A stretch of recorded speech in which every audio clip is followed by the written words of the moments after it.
Hola a todos, les doy un gran saludo desde acá. Mi nombre es Francisco Andrade y les quiero dar la bienvenida a nuestro capítulo número 5 del podcast Conversemos de las Escrituras, Señales de los Tiempos. Como en los capítulos anteriores, me acompaña mi hermano Josué Gajardo. Josué, ¿cómo estás? ¿Cómo estamos hoy día?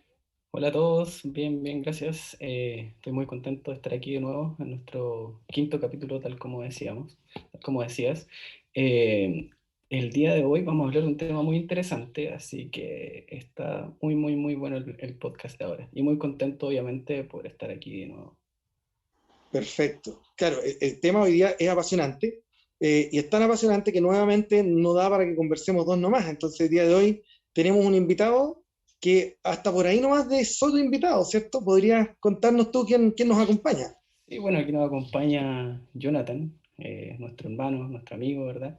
Él nos está acompañando por primera vez, pero ya él va a ser un integrante oficial de nuestro podcast, así que lo vamos a estar viendo seguidamente en nuestros capítulos siguientes.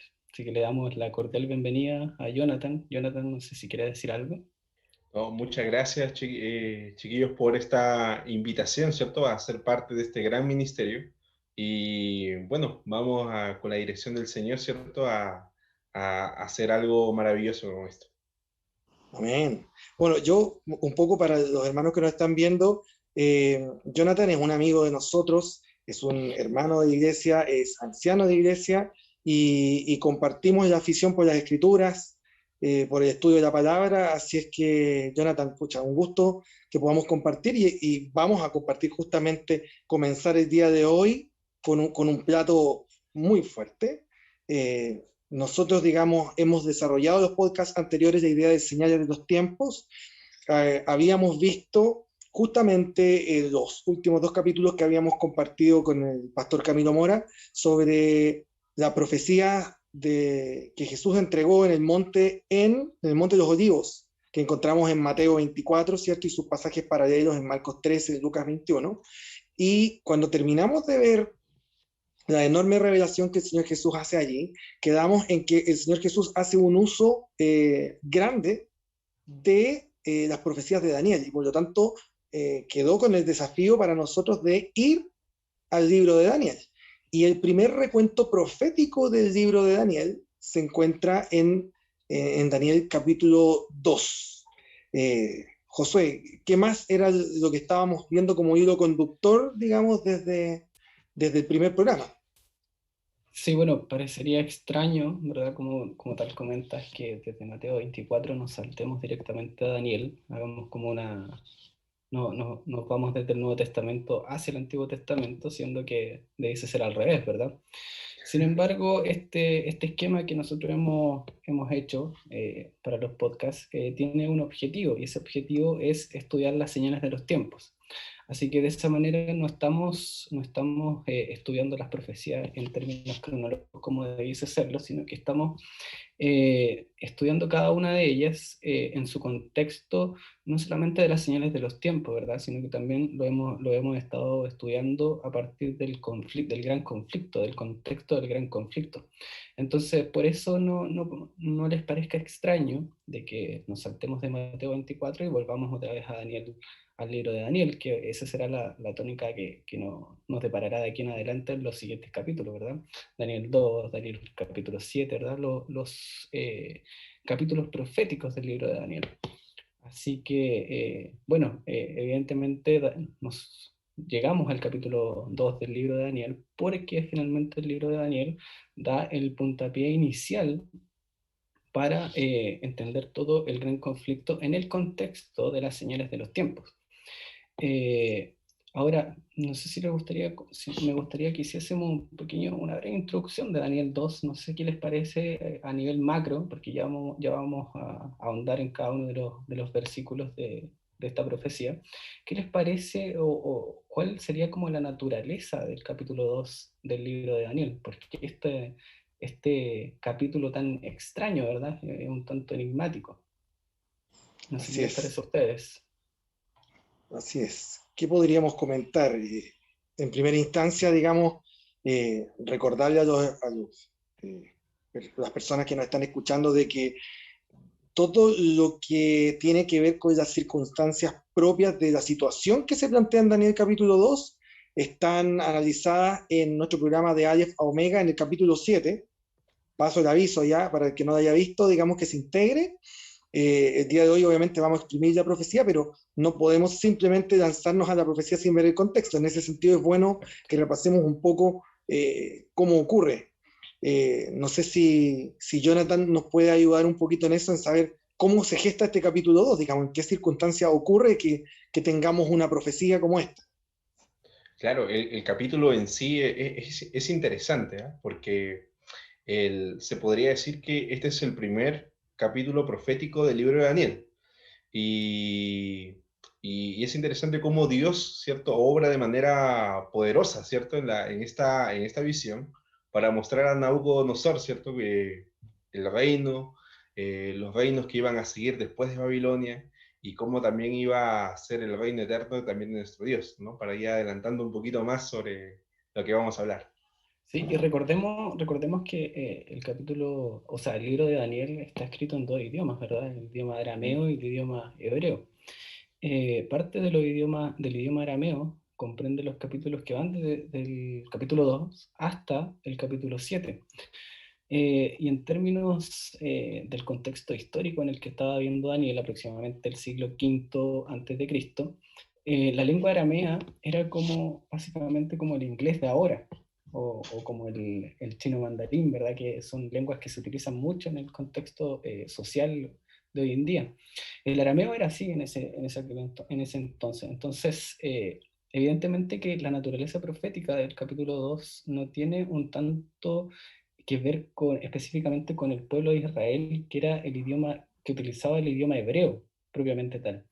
Por lo tanto, cuando se escribe el capítulo 2 en idioma arameo, básicamente lo que está tratando de decirnos Daniel es que este capítulo tiene un carácter universal. No solamente está escrito para los hebreos, sino que está escrito para todas las naciones de aquella época. Y es algo muy interesante porque vemos, ya vamos a ver acá cada una de las descripciones proféticas, es una profecía que abarca siglos y siglos. Pero Así Josué, es. como dices tú, es una profecía historicista, ¿cierto? En lo que nosotros creemos como adventista del séptimo día, ¿cierto? El tipo de interpretación historicista.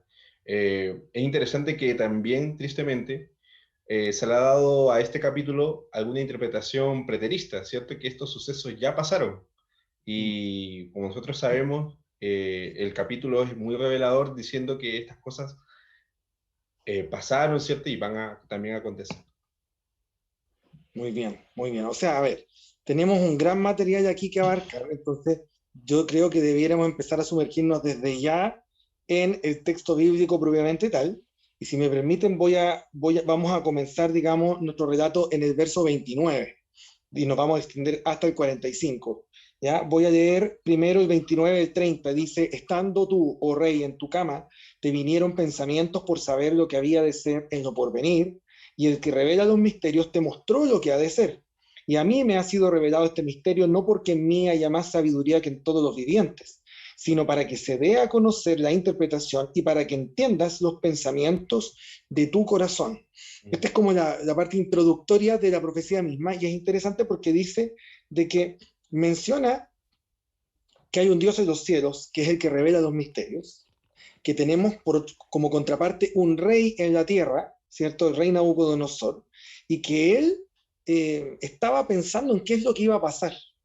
Estaba pensando en lo que había de acontecer, dice, en lo porvenir, y Dios tuvo misericordia de este rey y le reveló lo que iba a ocurrir. Se lo reveló a él. Eso es notable. O sea, la primera visión profética no es de Daniel, es del rey Nabucodonosor, y él recibe esa visión. Ahora, Daniel va a ser el medio por el cual se va a dar a conocer esa visión y su significado, pero se la entrega al rey. Y eso es notable, digamos, una de las profecías más famosas no fue dada a un israelita, fue dado a un extranjero, en este caso el Babilonia, ¿cierto? Y si le sumamos a eso el análisis que había hecho Josué del tema de las lenguas, claramente Dios quiere que esto que vamos a conversar hoy sea dado a conocer a todos. Esto no no es una revelación para meramente los hijos de Dios en un pueblo y en un lugar específico, sino que abarca culturas, idiomas, como decía Josué, y abarca siglos, como decía Jonathan. O sea, eh, es un alcance sumamente amplio. Y eso ya es destacable cuando estamos empezando, ni siquiera hemos entrado en la visión todavía. Sí, bueno, y otro punto por destacar es que el libro de Daniel, y es un poco contradictorio lo que voy a decir, pero el libro de Daniel no es tan profético. Sí. ¿Por qué no es tan profético? Porque finalmente a Daniel en ninguna parte de su libro del capítulo 1 hasta el capítulo 12 se le llama profeta, se le llama sabio a Daniel. De hecho, en toda la Biblia, el único que le llama profeta a Daniel, ¿se acuerdan quién es? Es Jesús. Jesús es el único que le dice el profeta a Daniel, lo que habló el profeta, ¿verdad? Por lo tanto, este libro no es tanto de carácter profético, aunque evidentemente sí contiene mucha profecía, ¿verdad? Pero para poder entenderlo y para poder comprender a cabalidad cada una de las profecías, el llamado del libro de Daniel implícitamente es que nosotros podamos tener sabiduría. Fíjense lo que le dice el rey a Daniel al rey, en el versículo que acaba de leer Francisco, que dice: y a mí me ha sido revelado este misterio no porque en mí haya sabiduría que en todos los videntes, haya más sabiduría que en todos los videntes. Eso se podría extrapolar y aplicar a nosotros. O sea, las revelaciones que nosotros podemos encontrar en Daniel no es porque nosotros seamos sabios, sino porque Dios ha revelado sus profecías a través del libro de Daniel. Entonces, ese es un llamado tremendo para nosotros, como cristianos y obviamente como lo estamos comentando acá como adventistas del séptimo día, de tener o de ir a la fuente de sabiduría para poder comprender la profecía, que finalmente ese es el objetivo principal del libro de Daniel. Excelente.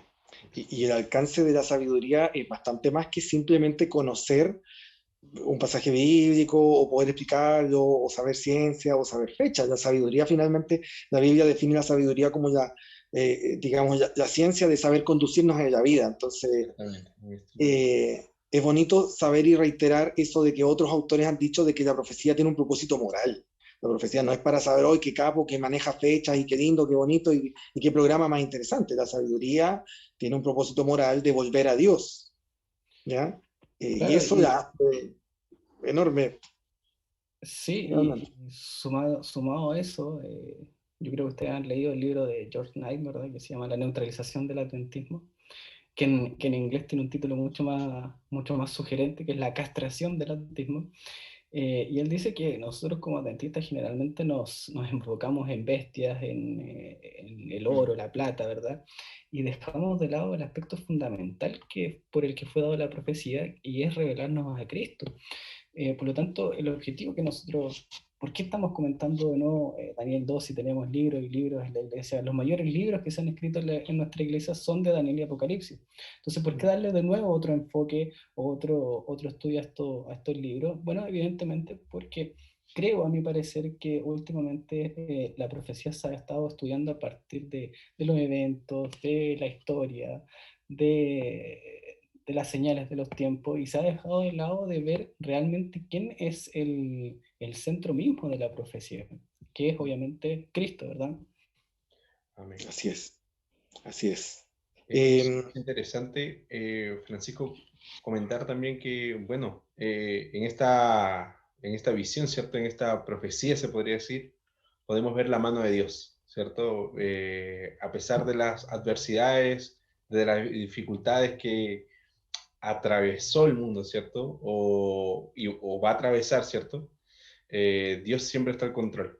Y vemos aquí que esta profecía finaliza, ¿no? Con una declaración de que Dios siempre estuvo al control de todas las cosas.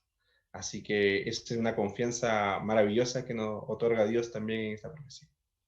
Fantástico. O sea, imagínense lo que hemos conversado hasta ahora, ni siquiera hemos analizado todavía ninguna parte del aspecto de la profecía, pero que es importante que tengamos en cuenta que las profecías nos tienen que llevar de vuelta a Cristo siempre. Y tal como mencionas tú, Jonathan, no es que Dios va a retomar el control que perdió en algún momento, sino que Dios nunca lo ha perdido, ¿cierto? Y nosotros vivimos bajo el control divino. Entonces, es muy bonito, es muy bello saber eso de antemano cuando uno va a enfrentar una de estas profecías, no hacerlo con temor, ni hacerlo con, digamos, con una meramente búsqueda de información, sino que sabiendo de que nos estamos acercando a Dios y de que nos estamos acercando a reconocer la soberanía y el poder de Dios, de revelar los misterios y de sostener la historia en sus manos.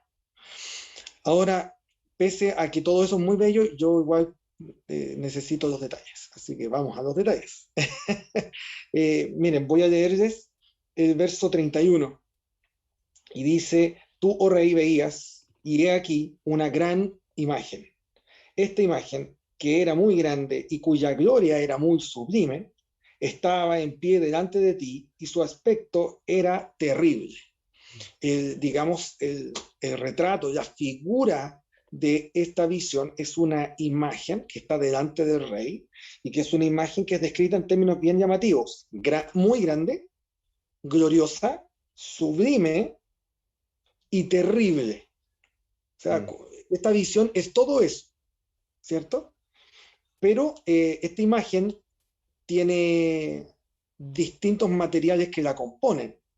Y lo más interesante, perdón que me adelante, es que la parte más impactante e impresionante de la imagen no está en la imagen, ¿cierto? Viene afuera.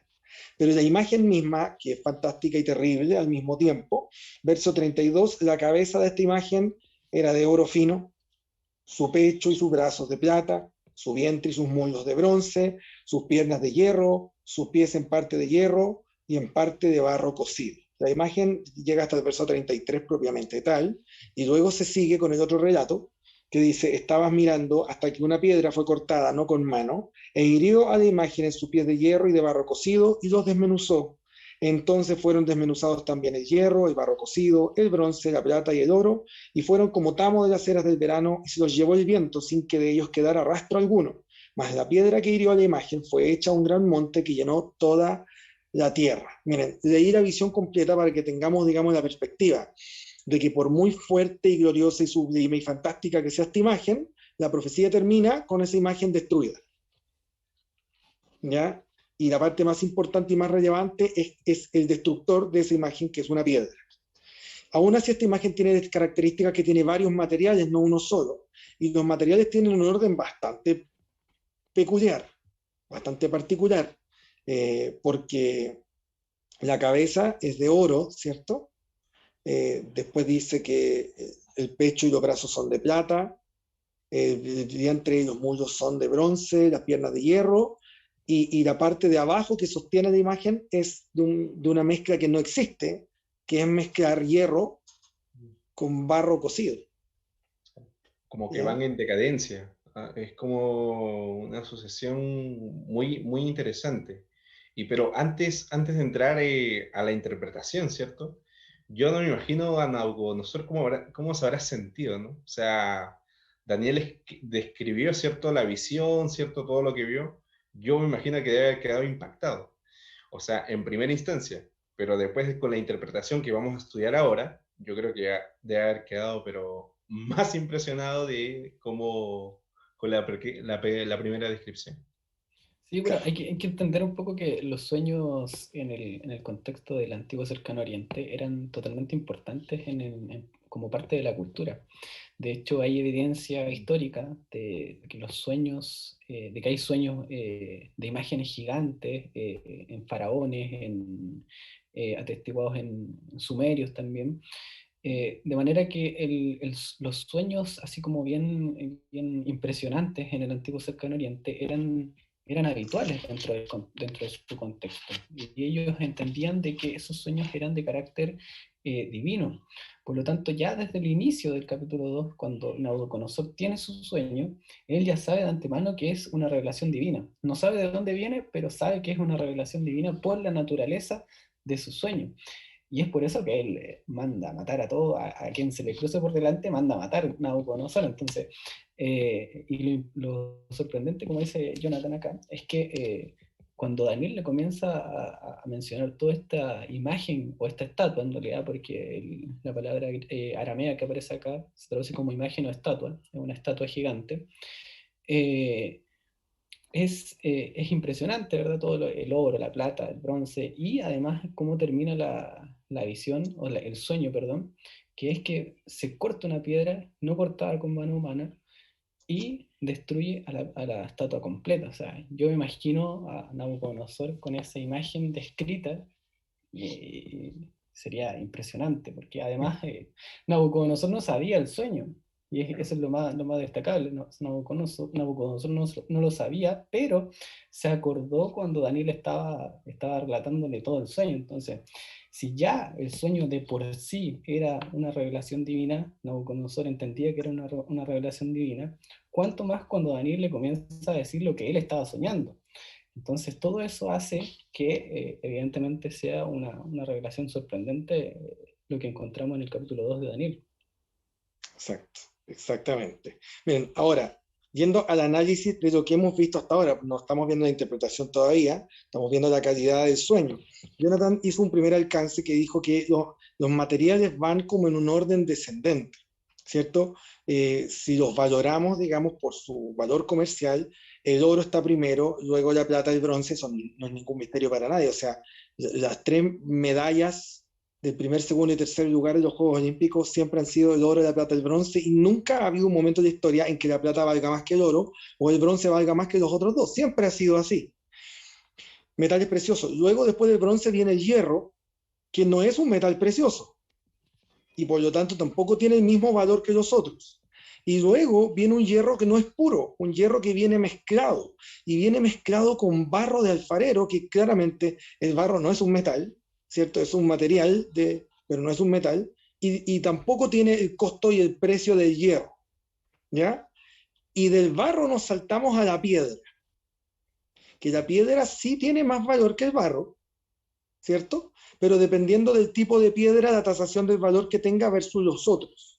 Ahora, es fácil observar que una primera calidad habla de descenso en cuanto a valor monetario, y no es sorprendente porque nos enseña de que la historia de la humanidad viene en descenso, y eso es cosa de ver las noticias para saber que estamos viviendo en descenso de todo, de la calidad moral de nuestra sociedad en adelante. Pero hay otro detalle que yo quisiera compartir con ustedes, dado de que, y aquí me voy a adelantar necesariamente, cuando nosotros comparamos esta profecía con las profecías paralelas que vienen en Daniel 7 y en Daniel 8, siempre se habla, por ejemplo, que en Daniel capítulo 7 los animales que salen son bestias inmundas, y en Daniel capítulo 8 las bestias que salen son bestias que son, digamos, ceremonialmente puras, y que Daniel capítulo 8 tiene mucho elemento del santuario. Perdón por el adelanto, pero es que aquí va mi comentario. Los metales que aparecen acá, en un principio, son metales que aparecen también en el santuario. Aparece el oro, que es el metal puro del tabernáculo mismo, particularmente del lugar santísimo y el santo. Después aparece la plata, que es un metal que también aparece, pero empieza a aparecer ya más afuera. Después aparece el bronce, que es el metal del atrio, y después aparece el hierro, que es muy interesante, que antes de dar el santuario, cuando Dios le dice a Moisés cómo tenían que ser los altares en los cuales se sacrificaran sacrificios, los altares podían ser hasta de piedra, pero no de hierro. El hierro como que quedaba afuera. Y de hecho el hierro, la única utilidad que tiene es cuando Salomón construye su templo, que habían unas estacas de hierro. En este momento no recuerdo la función específica, pero eran cosas muy puntuales y era como fuera. Entonces, como que pasáramos de elementos del santuario a elementos ajenos. El hierro es un elemento ajeno, pero terminamos en la piedra, que rompe, digamos, esa decadencia nuevamente, y la piedra sí es un elemento que aparece en el santuario varias veces. Y yo personalmente no puedo dejar de llamar la atención a eso, de que creo que desde ya todos los elementos de la visión el Señor los eligió para darnos lecciones de lo que iba a ocurrir. No sé qué les parece eso, si fue muy arriesgado, si es así o no, pero yo personalmente siempre lo he visto de esa manera.